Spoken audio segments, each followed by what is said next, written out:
அஸ்ஸலாமு அலைக்கும். Breakfast and lunch என்ன செஞ்சுருக்கோங்கிறத பார்க்கலாமா? சுட சுட இட்லி. இட்லிக்கு பக்கா காம்பினேஷன் தக்காளி சட்னியும் தேங்காய் சட்னியும் தான். அதுதான் நம்ம இப்போ செஞ்சுருக்கோம்.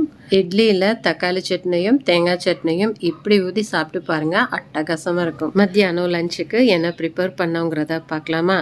லஞ்சுக்கு நம்ம தக்காளி ரசம் தான் ப்ரிப்பேர் பண்ணியிருக்கோம். இது சாதத்தோட சாப்பிட்றதுக்கு அவ்வளோ சூப்பராக இருக்கும். சைடிஷ்காண்டி முட்டை ஆம்லேட் தான் பண்ணியிருக்கோம். வெங்காயம், பச்சை மிளகாய், கருவேப்பிலை, மிளகு, ஜீரகம் போட்டு சூப்பரான முட்டை ஆம்லேட் ரெடி ஆயிடுச்சு. இப்போ நம்ம லஞ்ச் பிளேட் என்னங்கிறத பார்க்கலாம். சுட சுட சாதம், முட்டை ஆம்லேட், வெண்டைக்காய் பொரியல், அப்புறம் முருங்கைக்காய் மசாலா பொரியல். ரொம்ப சூப்பராக இருக்கும் முருங்கைக்காய். இது சாதத்தோட பெசன் சாப்பிட்றதுக்கும் அவ்வளோ சூப்பராக இருக்கும். அப்புறம் நிறைய ரசம். இதுதான் நம்மளுடைய லஞ்ச் பிளேட். வீடியோ பிடிச்சிருந்தா லைக் பண்ணி மறக்காமல் நம்ம சேனல் ஹசீஸ் ரெசிபிஸ் தமிழை சப்ஸ்கிரைப் பண்ணிக்கோங்க ஃப்ரெண்ட்ஸ். தேங்க்ஸ் ஃபார் வாட்சிங்.